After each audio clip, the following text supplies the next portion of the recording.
Hi everyone, I'm Aman Khare from Solapur, Maharashtra. I welcome you all to my channel. I hope आप सभी बहुत अच्छे होंगे और आपकी पढ़ाई भी अच्छी चल रही होगी।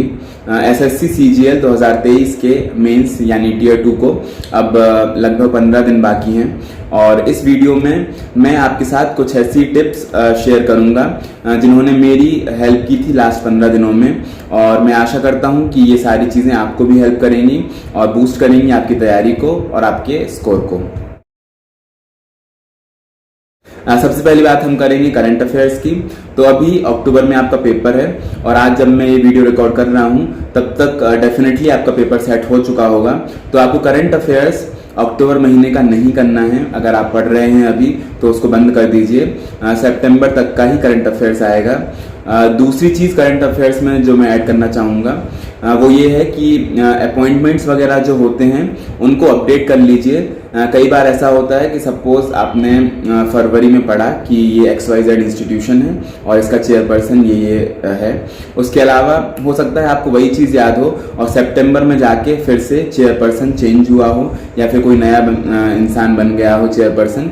तो आपको ये सारी चीज़ें अपडेट कर लेनी है। अपॉइंटमेंट्स को एक बार लेटेस्ट अपॉइंटमेंट्स को अपडेट कर लीजिए जिससे आपको डाउट ना रहे एग्जाम में। सपोज आपको लगे कि आपका क्वेश्चन सही है पर अगर आपने लेटेस्ट नहीं पढ़ा होगा तो आपका क्वेश्चन गलत हो जाएगा।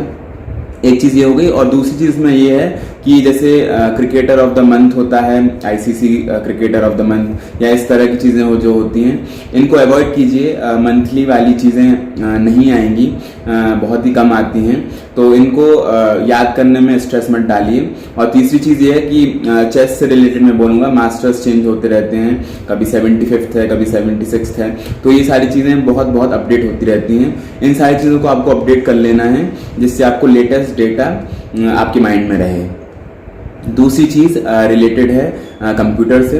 तो अभी 15 दिन हैं और अगर आपने अभी तक कंप्यूटर शुरू नहीं किया है तो एक रिमाइंडर है कि कंप्यूटर शुरू कर दीजिए। मैंने अपने टाइम पे RBE चैनल पे मैम ने पढ़ाया था, राधिका मैम ने, मैंने वो सारी चीज़ें पढ़ी थी। उसके अलावा अभी तो आपके पास प्रैक्टिस क्वेश्चन पेपर्स भी होंगे, तो वो सारी चीज़ों को शुरू कर दीजिए पढ़ना। और कंप्यूटर को लाइटली बिल्कुल मत लीजिए। कई बार ऐसा होता है कि आपके सारे सब्जेक्ट अच्छे हैं बट कंप्यूटर में स्कोर नहीं आया तो आप क्या पता क्वालिफाई ही ना कर पाएँ। तीसरी चीज़ मोस्ट इम्पॉर्टेंट इज़ टाइपिंग। पहली बात तो ये है टाइपिंग में कि मैंने टाइपिंग ऐसे नहीं की थी कि मैं बिना देखे टाइप कर रहा हूँ, मैं देखकर ही टाइप करता था। तो अगर आपको ये थोड़ा सा कन्फ्यूजन है कि बिना देखे ही टाइप करना है तभी हो पाएगा, ऐसा कुछ भी नहीं है। अगर आप देखकर भी टाइप कर रहे हैं पर आपकी स्पीड मेंटेन्ड है और बहुत सारे टेस्ट भी अवेलेबल हैं अभी डिफरेंट प्लेटफॉर्म्स में, तो वो जाकर दीजिए आप।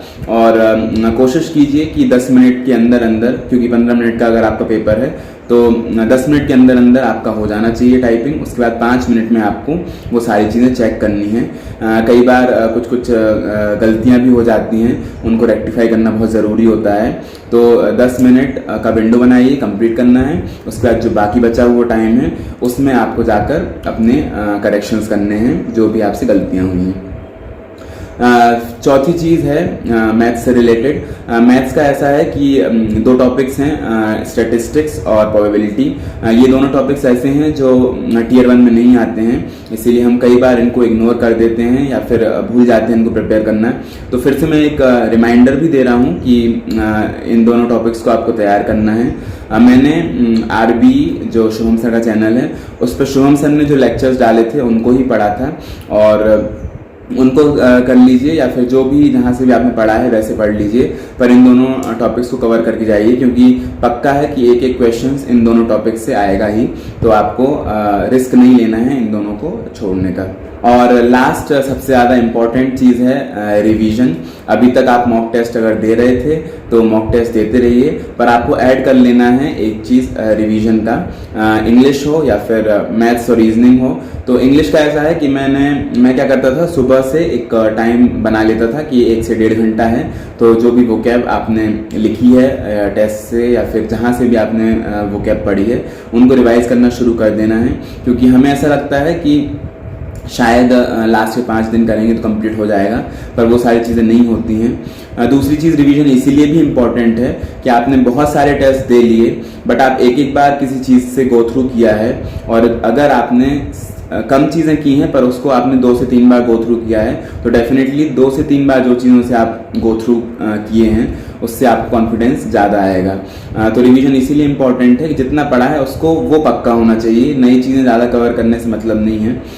तो ये हो गया, 15 दिन में आपको रिवीजन शुरू कर देना है। उसके अलावा सेव्ड क्वेश्चंस का भी है, अगर आपने क्वेश्चन सेव करके रखे हैं, ओवर 2000 क्वेश्चंस मैंने सेव किए थे, तो एक दिन में वो सेव्ड क्वेश्चन से आप दोबारा गो थ्रू नहीं कर पाते हैं। तो धीरे धीरे कोशिश कीजिए, एक टाइम स्लॉट बना लीजिए कि आपको इतने टाइम में सेव्ड क्वेश्चंस को देखना है, और रोज़ का 50 to 100 क्वेश्चंस को देखिए और उनको अनसेव भी करते जाइए अगर वो कॉन्सेप्ट आपका क्लियर हो चुका है या फिर वो सारी चीज़ें आपको अब याद हो चुकी हैं, आपके माइंड में आ चुकी हैं। तो सेव्ड क्वेश्चंस का हो गया।